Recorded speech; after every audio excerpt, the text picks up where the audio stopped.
গ্রামে বসবাস করা অন্যরকম একটি শান্তি আছে। চাল কুমড়ো দুটো কুচি কুচি করে কেটে লবণ দিয়ে মাখাই নিয়েছি। এরকম করে ডিম ভাজি করলে পেঁয়াজ মরিচ একটু বেশি লাগে, তবে খেতে অনেক মজা হয়। গ্রামের বাড়িতে এরকমের চুলার রান্নার খাবারটা খেতে কারা ভালোবাসেন কমেন্টে বলবেন। আপনাদের ভালোবাসা চাই আমার স্বামীর চিকিৎসার জন্য।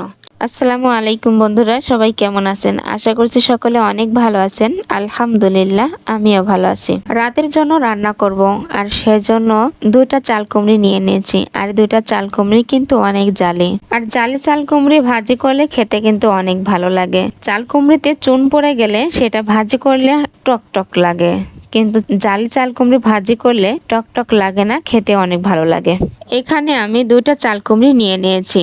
আর দুইটা চাল কুমড়ি নেওয়ার কারণ হচ্ছে আমার মায়ের বাড়িতে অনেক মানুষ, একটা ভাজি করলে হবে না, সেজন্য আমি দুইটা চাল কুমড়ি নিয়ে নিয়েছি। আর বাড়িতে যখন আমি চাল কুমড়ি ভাজি করি তখন কিন্তু কোনোদিনও আমি দুইটা ভাজি করি না, একটা ভাজি করলেই হয়ে যায় ইনশাল্লাহ।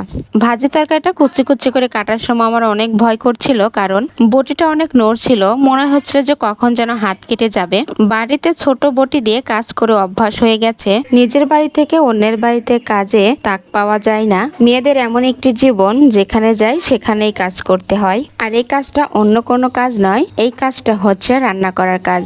গ্রামে অনেক গরম পড়ছে, আর এতটাই গরম যা বলার ভাষা নেই। তবে একটা সুবিধা আছে, গ্রামের বাড়িতে গরম পড়লে বাড়ির আশপাশে যে গাছ থাকে, গাছের নিচে কিন্তু অনেক সুন্দর বাতাস আছে। তবে আমার মায়ের বাড়িতে বিষয়টা অন্যরকম। বাড়ির সামনে নদী আছে, আর নদীর এত সুন্দর ঠান্ডা হাওয়া, সেই হাওয়াটা বাহিরে বসলে সেই ঠান্ডা হাওয়াটা লাগে। আর ঠান্ডা হাওয়া লাগার কারণটা হচ্ছে বাড়ির সামনে কোনো বাড়ি নেই, ফাঁকা জায়গা, সেজন্য। আর এই জন্যই কারেন্ট যদি নাও থাকে তবুও কিন্তু অতটা সমস্যা হয় না। গ্রামে বসবাস করা অন্যরকম একটি শান্তি আছে। চাল কুমড়ো দুটো কুচি কুচি করে কেটে লবণ দিয়ে মাখাই নিয়েছি। তারপরে পেঁয়াজ মরিচ ধুয়ে কেটে নিয়েছি।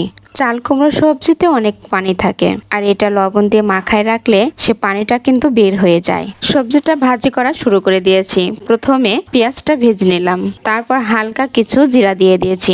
অনেকে আছেন ভাজিতে জিরা দেন না, কিন্তু ভাজিতে জিরা দিলে খেতে আমার থেকে অনেক ভালো লাগে। পর্যাপ্ত পরিমাণে হলুদটাও দিয়ে দিয়েছি, আর আমার ভাজাটাও কিন্তু হয়ে গেছে। ভাজি করলে আমি বেশি কড়া করে করি না, কারণ বেশি কড়া করে ভাজি করলে এই ভাজিতে একদমই ভিটামিন থাকবে না। আলাদা বাটিতে আমি পেঁয়াজ কুচি আর মরিচ কুচি করে রেখে দিয়েছিলাম, সেটা তেলের উপর দিয়ে হালকা করে ভেজে নিলাম। তারপরে দিয়ে দিলাম হলুদের গুঁড়া, মরিচের গুঁড়া, স্বাদ মতো লবণ। তার সাথে দিয়ে দিলাম রুই মাছের ডিম।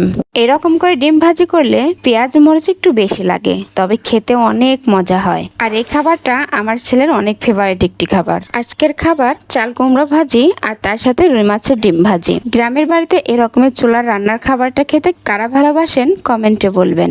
পেজটি ফলো দিয়ে ভিডিওটি লাইক শেয়ার করে অবশ্যই আমাদের পাশে থাকবেন।